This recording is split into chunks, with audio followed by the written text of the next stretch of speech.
Across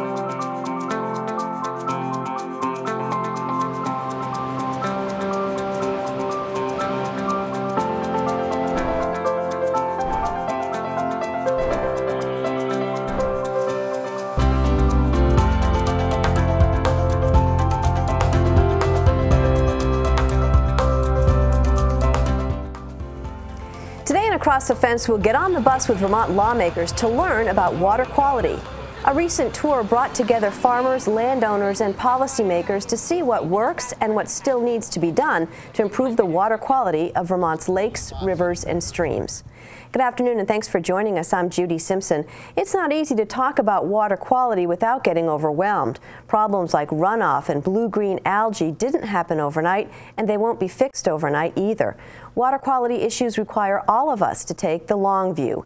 Franklin County has become the front line for debates over what can be done to correct and curb concerns when it comes to Vermont's waters. One way is to make sure state lawmakers understand the issues involved in water quality. Across the Fence's Keith Silva has our story. Few things are as inconspicuous as a roadside stormwater project. As modest as this project may be, it's one of a number of efforts in Franklin County to improve water quality in Lake Champlain. But our hope is we'll capture most of the sediment from this gravel lot right here and not in the Missisquoi River. This stop was one of several on a recent tour of ongoing stormwater and agronomic practices in Franklin County. Another visit was to the cane farm on the banks of the Missisquoi River. Here, volunteers and landowners have worked together to plant buffers in order to curb stream bank erosion. The parts where there's willows and silver maple trees intact, the bank is held together. Along with farmers and members of several watershed groups, many of the tour's participants are Franklin County legislators. 11 of the county's 13 members in the House and Senate came along for this tour. So it's important for our legislators to know that it costs money to do these things to help clean the lake, and that we start putting more emphasis on making sure some of these things are funded. And a lot of them don't cost a lot of money, but they cost money.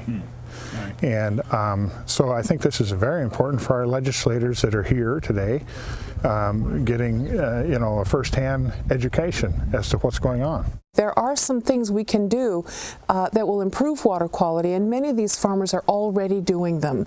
We need to have all the farmers doing them, and all landowners, all camp owners, anybody who owns a garden and spreads nitrogen in their garden and phosphorus. Everyone has to know about this. We've got to all work together. Water quality in Franklin County, I think it can easily be forgotten in Montpelier. Alicia Sawyer is one of the organizers for the tour and the coordinator for the Missisquoi River Basin Association. They're our voice in Montpelier. They have to carry this message, this very important message to Montpelier, when there are so many other important issues this session coming up, that we can't forget what happened this past year and what's going to continue to happen if the water quality continues to degrade. When it comes to Vermont's lakes, rivers, and streams, algae happens.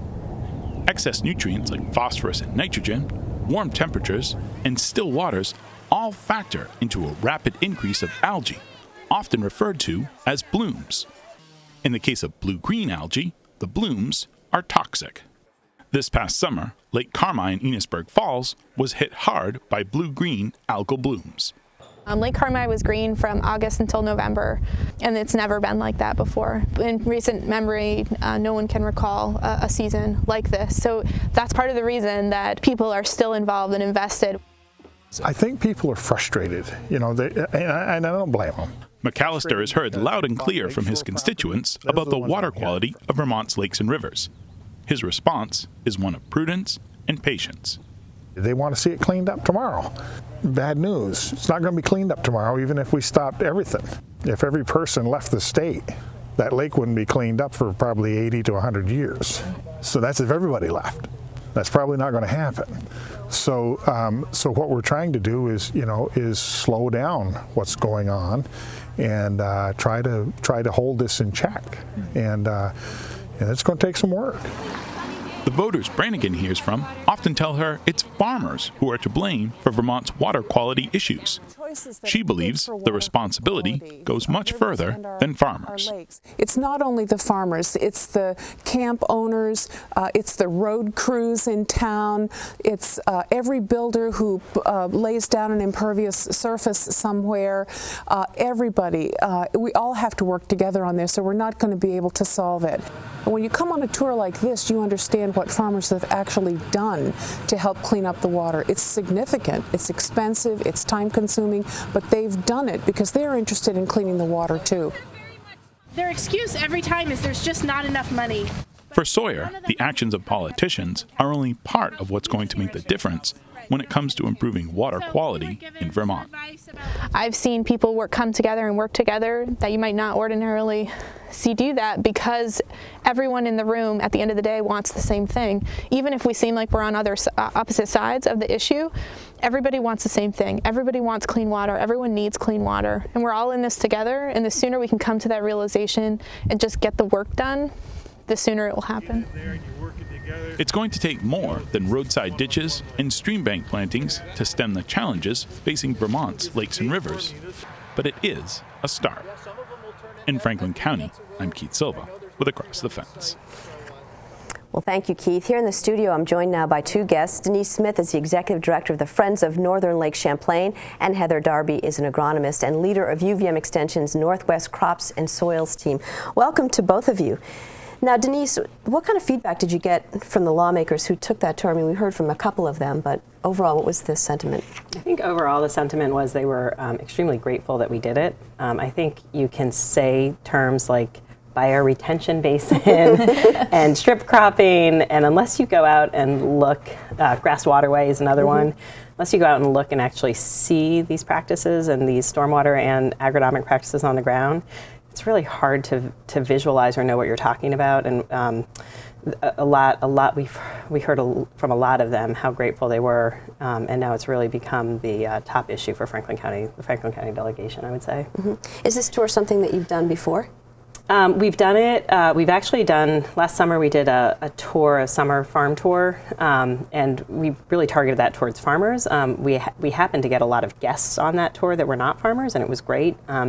And we were encouraged to do it again. So a couple lawmakers had come on that, and what we had heard from them at that point is we need more people to come out and see this. So yeah. Well, the legislature now is back to work, and how does it look for water quality concerns? Obviously, it's right at the top of the heap. It's right at the top of the heap, which I can't say I'm unhappy about.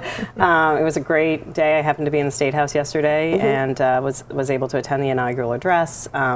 We are extremely happy that this is happening. I think with the TMDL, the EPA is looking for funding from the state of Vermont to be able to say that we're really committed to this issue, and we're committed to cleaning the water. Maybe you could explain what TMDL is.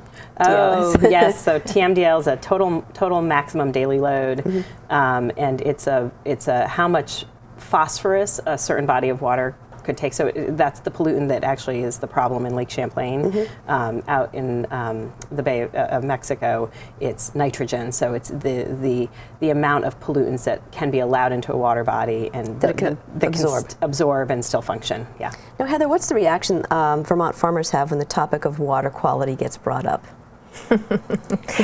Well, it depends. In what way is, it depends on how the topic is brought up. But I think that farmers are really used to hearing about water quality now. They're really engaged in sort of being an active participant in cleaning up the water. I think sometimes it's never a negative reaction. It's just that sometimes it's frustrating, I feel, for farmers, because as we saw in the video, they're constantly trying to make improvements on their farms, and we still have a problem, so what else can we do? And so I think there's a bit of frustration everywhere, from the public, the general public, to the tourists, right to the farming community, just wondering, what more can we do to make this happen.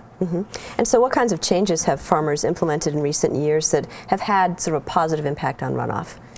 Yeah, well, I think one major change that farmers have made is first of all, they've really educated themselves about the issue at hand, coming to a lot of workshops that are held by Friends of the Northern Lake or UVM Extension, just really trying to understand how nutrients move from their field, what are the best practices they can put into place, and then they are moving forward to implement those practices, that include several that Denise talked about, but cover cropping, buffers, grass waterways, and then implementing an overall sort of nutrient management plan on their farm where they're really just managing the nutrients that they put on the fields and making sure they stay there. Well, I mean, farmers want the nutrients to stay in the fields exactly. because that's a resource for them. Yeah, well, there's economic benefits to doing some of these practices as well.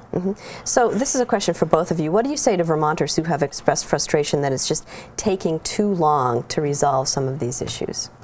Well, that's a good question. Yeah, it is. It was a big topic of conversation yesterday, but I think one of the things that we have to say is Lake Champlain is an ecological system, and we have been hiding our problems in the lake for generations, and it's going to take a long time to fix. Not saying that it's not possible.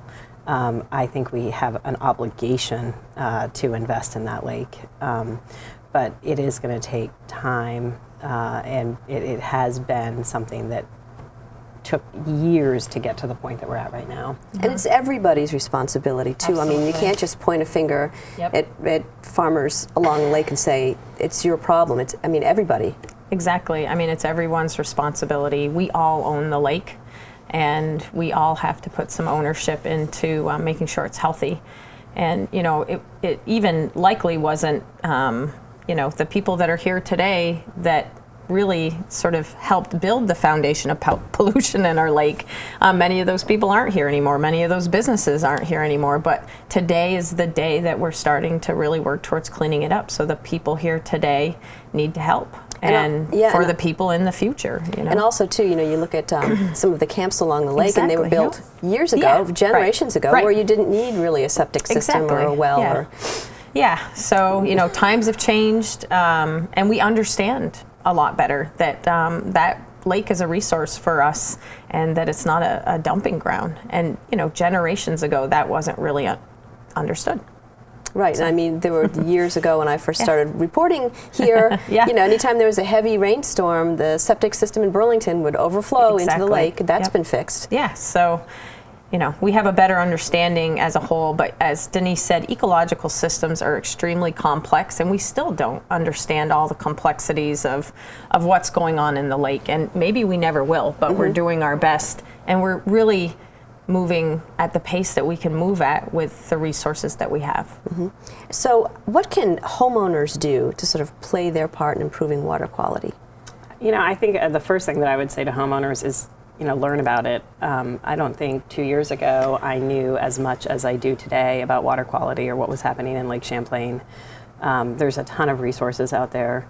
I think learning about it, getting engaged in the conversation, understanding how water systems work, and the first thing that I would say also is just learn what watershed you live in. Which river flows by your house. I think a lot of people think that. They'll say, "Well, I don't have waterfront property." Yeah, right, exactly. Yeah, but everybody is downstream from somebody, and we all live in a watershed. Well, there's no crystal ball, but what do each of you see in the next maybe 5 to 10 years when it comes to water quality in Vermont? Well, I think it's an exciting time. People are extremely engaged in making improvements and making change. And so in the next 5 years, I do see us making some significant strides and seeing a difference in the amount, in the TMDL, so how much is going into the lake. And hopefully that will translate into at least measured differences in the lake. And how much of it, too, though, has to do with the environment? I mean, the hotter it gets, the more algae blooms, it seems. Yeah, this is true. The changing climate, actually, many people would attribute to why with everything we've done, it's part of the reason why we haven't seen any change, because it rains more. It's hotter more, just things that we weren't dealing with before. The game has changed. And so even with all our best efforts, we have to do even more because of the change in weather. So Denise, how can people find out more about the Friends of Northern Lake Champlain and the work that you do?